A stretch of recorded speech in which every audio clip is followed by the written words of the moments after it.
દિલ્હી વિધાનસભાની 70 બેઠકો માટે મતદાન પૂર્ણ થયું છે। આ સાથે જ 8 ફેબ્રુઆરીએ જાહેર થનારા પરિણામો માટે ઘડિયાળના કાંટા ટીક ટીક કરવા લાગ્યા છે। આમ આદમી પાર્ટી, ભારતીય જનતા પાર્ટી અને કોંગ્રેસ ત્રણેય દિલ્હીમાં ફરીથી સત્તા કબજે કરે તેવી અપેક્ષા છે। આ દરમિયાન ઘણી ચેનલોના એક્ઝિટ પોલ બહાર આવવા લાગ્યા છે। આવી સ્થિતિમાં રાજસ્થાનના પ્રખ્યાત ફલોદી સટ્ટા બજારે પોતાનો નિર્ણય આપ્યો છે। જો કે તેના માટે પણ સરળ ન હતું। ફાલોદીના સટ્ટા બજારે 2 વાર પોતાનો અંદાજ બદલ્યો છે।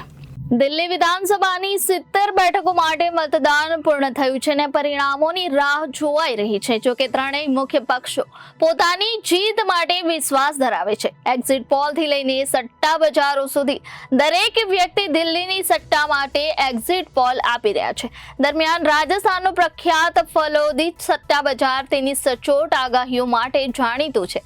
જો તેના દ્વારા કરવામાં આવેલા અંદાજો પર વિશ્વાસ કરવામાં આવે તો આ વખતે પરિસ્થિતિ તંગ બની શકે છે। આમ આદમી પાર્ટીને 34 થી 36 બેઠકો, ભારતીય જનતા પાર્ટીને 34 થી 36 બેઠકો અને કોંગ્રેસને 0 થી 1 બેઠકો મળવાની ધારણા છે।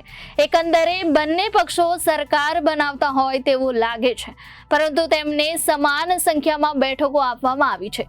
ચૂંટણી નજીક આવી રહી છે તે જોઈને ફલોદી સટ્ટાબાજી બજારે બીજી વખત પોતાનો અંદાજ બદલ્યો છે। ફલોદીના સટ્ટા બજારે અગાઉ આપ માટે 38 થી 40 બેઠકોની આગાહી કરી હતી।